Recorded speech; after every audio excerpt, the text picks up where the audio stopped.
it's Teresa. Sorry I have been gone for so long, but I've been legitimately neglecting everything about this channel and my house. So today I've got a really fun recipe to share with you. It's going to be me making some apple cider donuts. So we're going to go ahead and jump right on into it.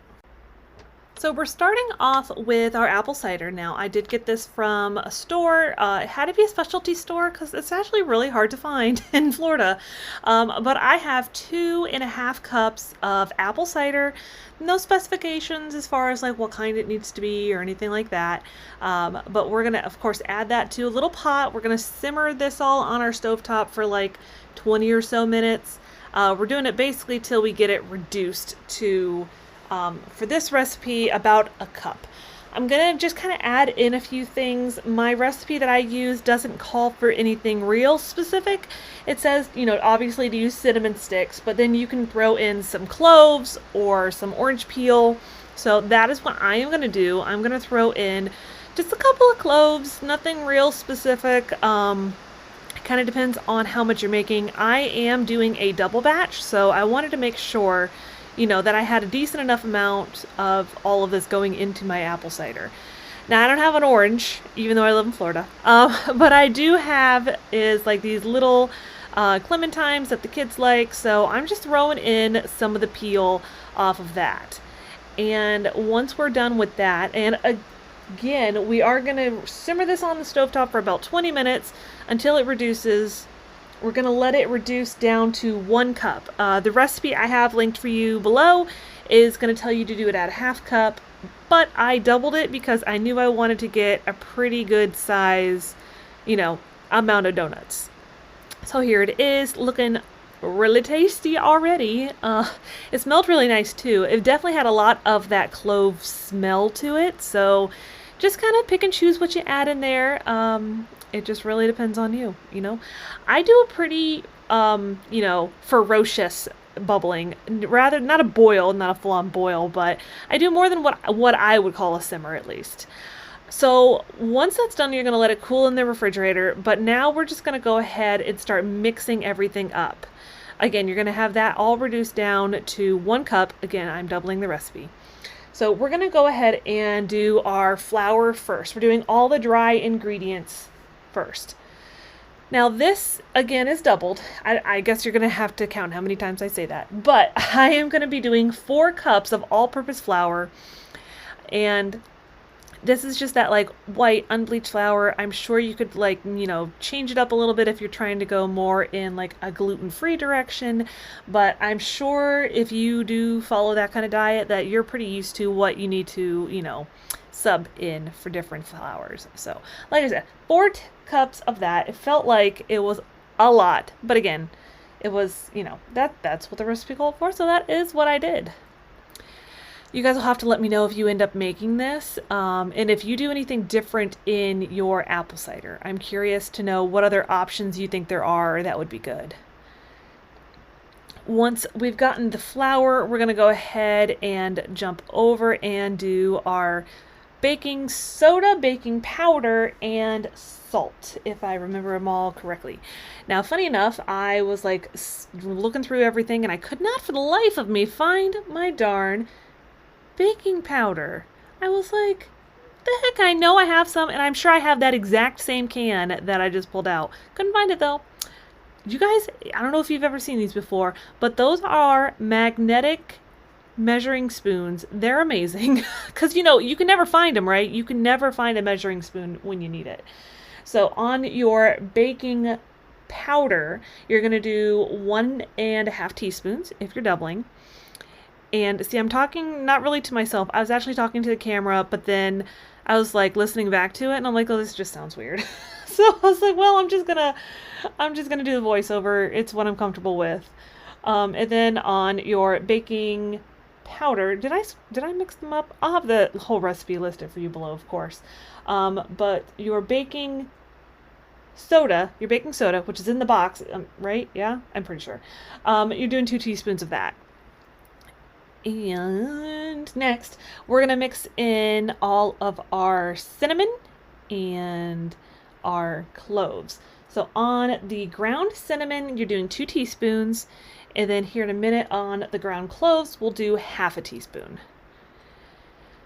And the cloves, they are strong. So just kind of keep that in mind. I don't know why they have a shaker. Like when would you shake cloves, like ground cloves into something?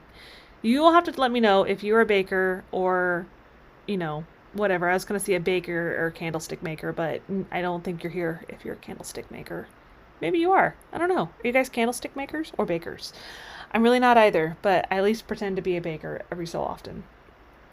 Sorry, I digress. I get on these little tangents. And then we're going to go in with our salt, just doing half a teaspoon of salt. Once all of your dry ingredients are in there, like they are right now, we're going to just go ahead and give it a nice little mix. And by the way, if you have different sized bowls, you want to have this be your bigger bowl. You're going to end up pouring your wet stuff into this bowl eventually. So that is what you're going to want to do. FYI. And just give it a good stirring. This you could just stir to your heart's content, obviously, because here in a minute I'll tell you, when you're starting to stir your other stuff together with this, you can't go too crazy with the stirring. Nobody likes crazy stirrers. All right. Once we're done with that, we're going to go ahead and do a slightly smaller bowl, and we're going to do our liquidy-ish ingredients. I say ish because there is an ingredient that comes in here that is not liquid. That's why I always laugh when they're like, your wet ingredients. I'm like, well, that's certain things on there that you just told me to mix are not wet. All right, so on this one, we are going to go ahead and get some melted butter. Our recipe is going to have 4 tablespoons of unsalted melted butter. Now, I have always been told not to use salted butter. Have you guys heard that before when you're baking and everything, to not use salted butter because it like changes the amount of salt in your food? Have to let me know. So I just popped that in the microwave to melt it, and then we're going to do 2 eggs. Now, these are eggs that have been brought to room temperature, and I sat them out, a few hours before I was going to do it. And have you ever heard this before where you should like crack your eggs into like a separate dish? So if there's something, not pleasant in your egg, you don't end up with it in your dish of other stuff. My aunt always told me to do that whenever we would be baking together. And I usually do it, but in this instance, since I was cracking eggs into a bowl that was empty, I didn't think I needed to. All right, so on to our next thing. Again, we've got the butter is, of course, melting in our microwave right now. Heck, right now, I could probably put that butter outside and it would melt. It has been way warmer than I wish it was right now in Florida. So now we're going to do, let me just see, what are we doing? I'm waiting to see. Oh yes, we are getting a spoon for our light brown sugar. The recipe calls either light or dark, whatever is your preference. And we're going to do a full cup of light brown sugar and a full cup of granulated sugar. That's when I'm like, this is kind of obviously like the ish department of your liquid or your wet and dry ingredients, because like I said, this is not a wet ingredient, at least not in my book. You'll have to let me know. Is this a wet ingredient in your book? I guess a lot of times they do have you mix your sugars in with the wet stuff, but this isn't wet. This is a dry. Kind of, right? I guess maybe your brown sugar might be a little bit in the wettish, because it does, it's got some, what is it? Isn't it molasses? Is that what it is? You'll have to tell me if I'm wrong. So anyways, I put my butter in there. It's all melted in its yumminess. And now we're just going to go ahead and do the granulated sugar as well. And you see, such a delicate person that I am. I'm just going to dump it into this cup. We'll get it in there. If it's not exactly precise, I mean, we're making donuts. And there's going to be sugar in there anyways. So even if it's not perfect, we're just going to go ahead and whisk it. Please ignore my head that's in the way there. It is all kinds of needing to get done. And it was like, I think I was like just gotten out of the shower because my kids were going to go into the park and all this stuff. And once I've gotten that pretty well whisked, I'm pretty sure, and again, I'm sorry to put my head right in your way. I'm then going to add in my buttermilk, or did I already do that? I don't recall seeing myself do that. Here it is. So 1 cup, I believe, of room temperature buttermilk. And it doesn't matter. You could have put all that in already if you had wanted to. There's no reason that you have to mix all of that out separately, is there? Hold on. Let me refer back to my... Hold on. Looking. Oh, yep. You mix all of that stuff first. I was actually doing it the way I was supposed to. So you mix your wet ingredients, and then you're going to mix in your buttermilk, vanilla, and your apple cider concentrate, because again, we reduced it down from before. So I did 2 teaspoons of the vanilla, then I've got the 1 cup of room temperature buttermilk and the 1 cup of cooled down apple cider concentrate. Now, when you're doing your apple cider, don't leave all the stuff that you simmered all together in there, because nobody wants to take a bite of cloves or orange peel or vanilla or cinnamon sticks. I think that would all be an awful thing to have in a donut. So anyways, now that we've done that and you've whisked all of your wet ingredients, you've got your dry ingredients, and now we're going to mix them all together. Now, when you're doing this, you do not want to give it a crazy whisk. You want to be gentle. Think delicate, think gentle, because I guess what it is that you don't want to activate all the ingredients, or it'll be they say it'll develop a gluten and it ends up in a very tough textured donut. I cannot imagine wanting to eat a tough textured donut. So you're going to whisk it, but you're not going to whisk it like crazy. Don't go crazy with it. And as you can tell, it's a good arm workout right now. I'm going to count this as my arm workout for the day, because I'm about to eat some donuts too, so I needed the extra workout.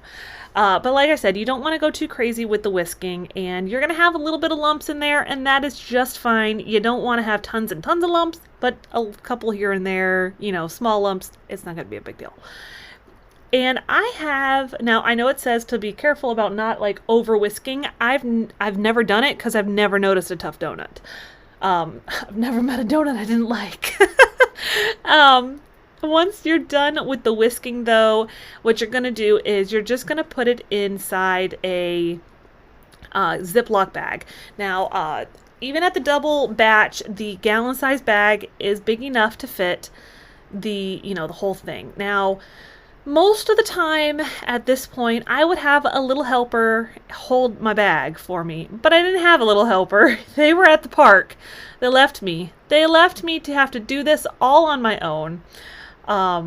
So this is going to get a little creative. I'm half holding it with, my chest, my stomach, my arms, and then we're just going to start to dump it in. So it's a weird camera angle, and I know. So should you not seem to find a way to do this, or you don't have little helpers to help, I'll show in a minute. Now, of course, it would probably have worked better to actually start off with it, but you can use a little holder for napkins or a bowl or something like that to kind of hold your bag. I even tried. I'm well, maybe I can put it in there now.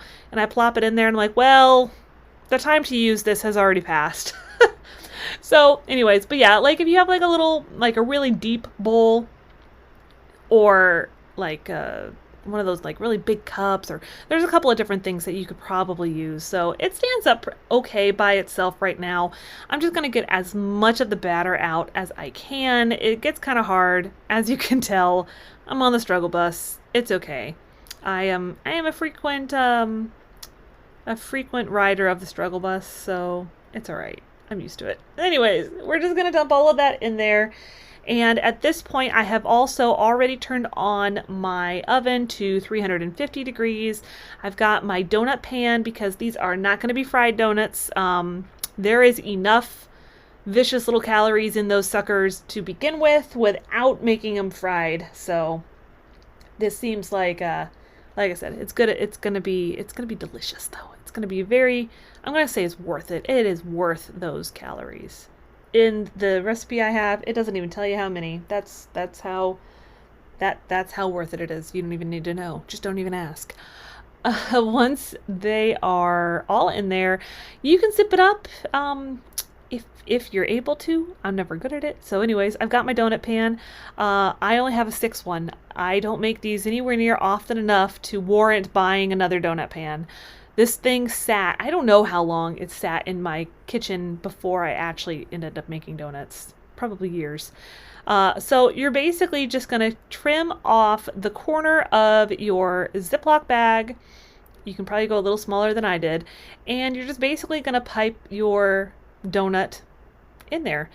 That is too full, FYI. If you want to have a donut that actually looks like it has a hole, like a donut does normally, that's too full. You want to go a little bit closer to like 2/3 of the way full. Because like I said, this is gonna end up being a really puffy donut. And my husband says that the hole is where all the calories go. So if you eat a donut and it doesn't have a hole in it, there's calories in it, and we don't want that. So don't do what I did there. And then I was like trying to figure out, like, well, what the heck do I do with this now? Usually it's not that full. So I was like, perfect. I have a really deep cereal-ish bowl that I'm just going to plop it in there so that you can make sure all of your doughy donut stuff doesn't fall out. So next we are going to, of course, let all of that bake. It's going to bake around 10 minutes, 9-10 minutes, depending on how, full you went with it. Like, I had to do a lot longer than that because I overfilled my donuts. But basically, you give it the old, like, toothpick, thing where you check to see if it's still doughy. If it's still gooey when you put the toothpick in, then it's not done yet. Plop it back in there for a little while longer. And on this one, I'm not really measuring anything out. I just put in, a good amount of the granulated sugar, a good amount of light brown sugar, and some cinnamon. Because who measures things, right? No. Anyways, you just kind of do it to sight, kind of how you like it. I don't like a ton of cinnamon. I don't mind it, and when it comes to cinnamon and sugar, but just by itself, I'm not a big fan. So I didn't do tons of cinnamon on my bowl there. So what I'm doing now is I'm basically checking every drawer in my kitchen for my little brush. I have one. And I've got my melted butter, and like I said, I'm going to look for every drawer imaginable, and some of them twice, to see if I can find this little brush. And I only really ended up using it like while I was recording. Any other time, I just dunked the donut right into the butter. But if you're trying to conserve on the calories and not use a ton of butter, don't dunk them, because those things will suck up a lot of butter. I had to use quite a bit of butter because I gave up on the little brush. Anyways, you're just going to brush both sides, and then you can just kind of sprinkle it or pat it around, flip it around, get that baby coated in that sugary goodness, and you're going to be done, ready to eat them. Here's how they look, though. They look so delicious. Thank you, everyone, for coming and checking out today's video. It's my first cooking one. I hope you enjoyed it. Let me know down below any tips or tricks you have. What kind of stuff do you like for fall treats? And I hope to be back with another video for you very soon. And I hope you enjoy your fall weather since I'm down here, and I'll see you guys next time.